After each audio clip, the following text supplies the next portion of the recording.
What's up, everybody? Pete Pardo here from Comic Book Users. Welcome to another episode of the show. We had a request recently. I did that whole review of the Werewolf by Night series, and we had one of our viewers asked if I could do a similar type thing for the Monster of Frankenstein, or the Frankenstein monster as it was later called, right? And that whole series. And while we've showed, these covers before years ago on past kind of Halloween time episodes and things like that, it'd be good to do a whole deep dive on this series. And I do have all of them, all 18 issues. So, of course, here's the first issue right there, when it was called The Monster of Frankenstein. And basically, as they chronicled the actual real book, the book content, right? The Mary Shelley content, they basically kept the title as The Monster of Frankenstein. And then once they got past just kind of recapping the storyline behind the book, and they decided to take the character to other avenues and then bring him into the future, they changed it to the Frankenstein monster, right? So let's talk a little bit about the history of this comic here. Of course, this is based, like I said, on the 1818 novel by Mary Shelley, Frankenstein, or The Modern Prometheus, right? We had seen the Frankenstein character, the Frankenstein monster, I should say, show up in earlier issues than this. So this debuted in the early 70s. So this was, 1973. It ran from January 1973 to September 1975. But we had the character, the monster, Frankenstein monster, show up in the Silver Surfer, number 7 from 1969, drawn by John Buscema. We also had a Frankenstein, like a robot version of the monster, show up in X-Men number 40 from 1968, drawn by Don Heck. And he had shown up earlier in the 50s, back before there was a Marvel comic. So we had some introductions to the character previously, but they decided to do a whole separate series on the Frankenstein monster because at the time there was a resurgence in horror characters, horror and monster comics, right? Where monsters dwell, monsters on the prowl. We had Werewolf by Night, the Tomb of Dracula, Man-Thing, Ghost Rider, all this stuff, Marvel Spotlight, Marvel Chillers, right? So they decided to launch the series with the first 3 issues, which are right here, written by Gary Friedrich and drawn by Mike Ploog. So there's the first issue, there's the second, there's the third. And I will say the artwork of Mr. Ploog, pretty fantastic. If you know him, we talked a bit about him on the Werewolf by Night show. And, he worked on a lot of the early issues of Werewolf by Night, as well as some of the early Ghost Rider. He did the same thing here on the Frankenstein monster. So just to give you an idea of the artwork of Mr. Ploog, he's just perfect for this type of comic.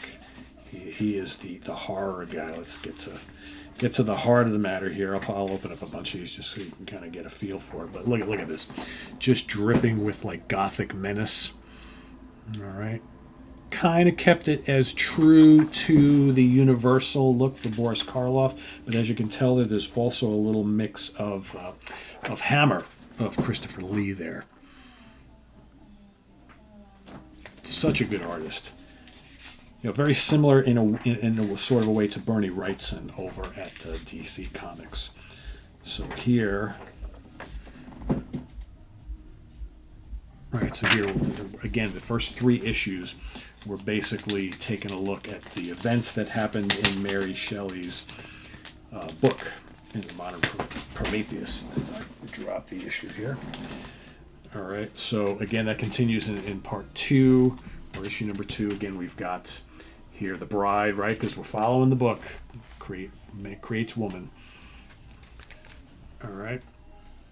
So those are the first 3. Then we start getting into different stories before they decide to totally change gears and bring them into the modern era. Remember, this is still taking place in the 1800s. This is the first one I bought off the rack.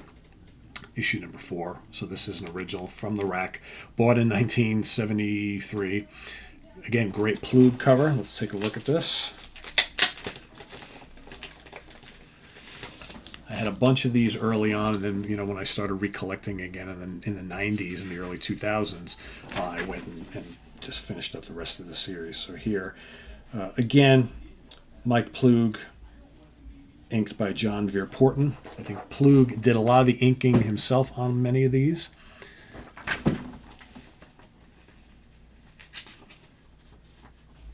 And, you know, they've got him talking in here and everything. So this is basically very similar to the events from the book where the creature does talk. He also talks in the Son of Frankenstein film as well. Actually, not Son of Frankenstein. Son of Frankenstein? Yes, he does talk in Son of Frankenstein. I'm trying to remember. It's like I should know because I've seen these films a million times. But here you can see great artwork. Really great artwork. Perfect for the horror characters and horror comics.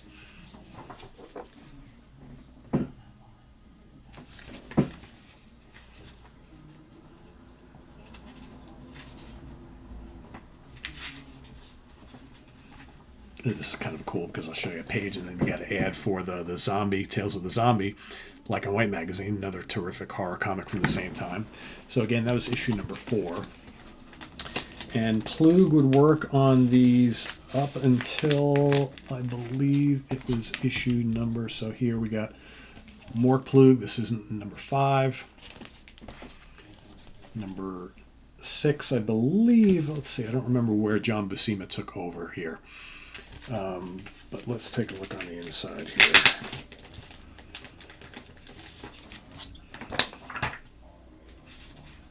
So this is still Ploog. All right, so with and here he did the inks and the art. Again, just great stuff. So here we're still in. It's a giant spider. Very cool. I need to go back and reread these all again. I did that a few years ago when Bill and I did an episode on the Frankenstein monster. But these are, you know, because there's only 18 issues, they're easy to go back and revisit and kind of blow through over the course of a day or a weekend or something like that. So then we'll move over to issue number 7. And we do not have a Ploog art on issue number 7. I don't even think he did this art here. That looks like that might have been maybe Marie Severin, perhaps. Possibly. But on there we have issue number 7, which I believe is a Gil Kane cover. And let's see who's... So here we've got... All right, so now we've got a change here. So now we've got John Buscema taking over with the artwork for the first time. Not bad. I'm a big fan of John. I don't think it's quite as good as Ploog's. As you can see, his depiction of the monster at times is not as kind of gothic and menacing looking as Ploog's was, but you know, it is what it is, right? You know, John working on, you know, Conan and the Avengers. I mean, John worked on all sorts of issues here. And then over on issue number 8, and John, I believe, did most of the rest of the series. We've got issue number 8, a 2-parter where he goes up against Dracula. So here's 8, here's 9. I mean, it's what you want to see, right? You want to see the big boys fighting each other. And if you remember, I showed on the Werewolf by Night episode, I showed you a giant size issue where the Frankenstein monster takes on Werewolf by Night, which is really cool. So here, you know. So again, this is the first time John Buscema is doing both the Dracula character and the monster. Doesn't do a bad job. It's missing that kind of like that dripping gothic touch that I think that Ploog brought to the table. But this is not bad at all. It's just different. You know, all artists draw these characters differently.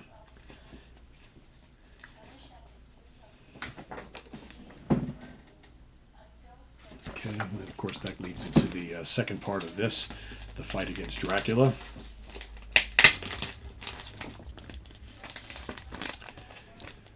And then we move on to issue number 10. So here's where, you know, it's the end of the run where they're still in the 1800s. Okay, so here's issue number 10. I believe that's also a Gil Kane cover. Here's another cover, which again, I might be Maurice Severin, I'm not quite sure. Carnage at Castle Frankenstein, of course, going up against a Hunchback. And then with issue number 12, we bring things into the present. And apparently this was in the works for a while, and one of the reasons why Ploog decided he no longer wanted to work on the comic, because he didn't feel comfortable with bringing the Frankenstein monster into the modern Marvel universe and potentially meeting up with, you know, current heroes and characters and things like that. He wanted to keep it back grounded in the 1800s. So here we've got, with this issue, Val Mayerick takes over as artist. Of course, Val worked on some early stuff with the Man-Thing, I believe in the Adventures into Fear comics. So right off the bat, you can see the art is quite different from both Ploog and John Buscema. The creature looks a bit different. Not much a fan. He kind of looks goofy here. Not as menacing. They make him bigger. The vest is bigger. But it's not quite my cup of tea. I think Val is fine, but maybe not the perfect person for the Frankenstein monster comic.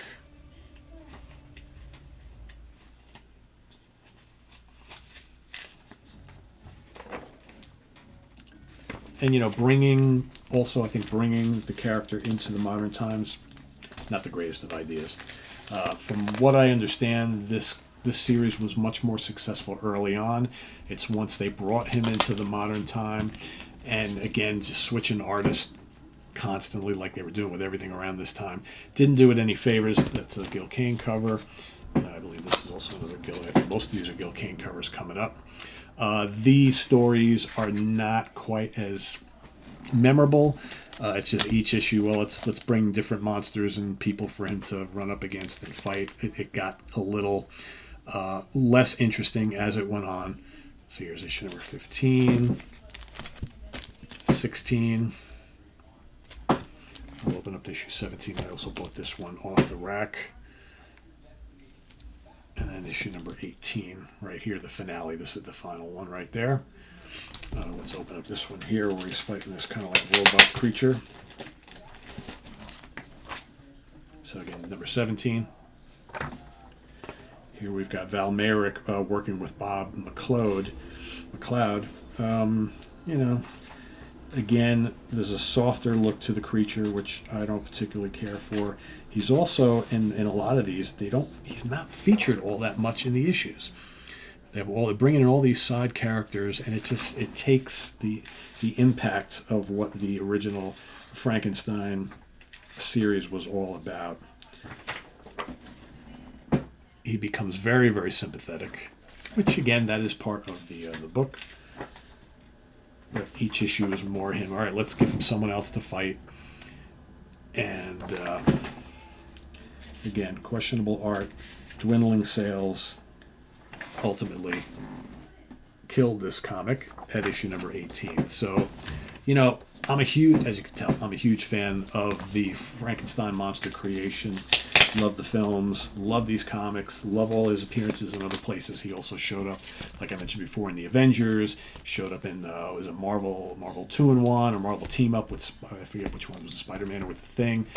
He was in a couple of issues of Iron Man, like right after issue number 100 or 102, 101, 102, something like that. So he would pop up again here and there. And he never would actually go away, and I know he also popped up again in issues in the 2000s. But nothing really like those early issues. For me, you know, where it's at is this early stuff. The early issues with featuring Mike Ploog on art. These are the ones you want to look out for. These are classic. The Buscema stuff is good. The Val Mayerick stuff, not quite as good, but it's worth it if you can go get this series for fairly inexpensive. I would highly recommend it. But again, you know, by the time 1975, you know, issue number 18 rolled around, the horror boom is kind of on the wanes from Marvel. Most of the horror comics that were doing very, very well, you're looking at 71, 72, 73, 74. By 75, things are starting to move more back into science fiction territory, and I think that was just kind of the time, right?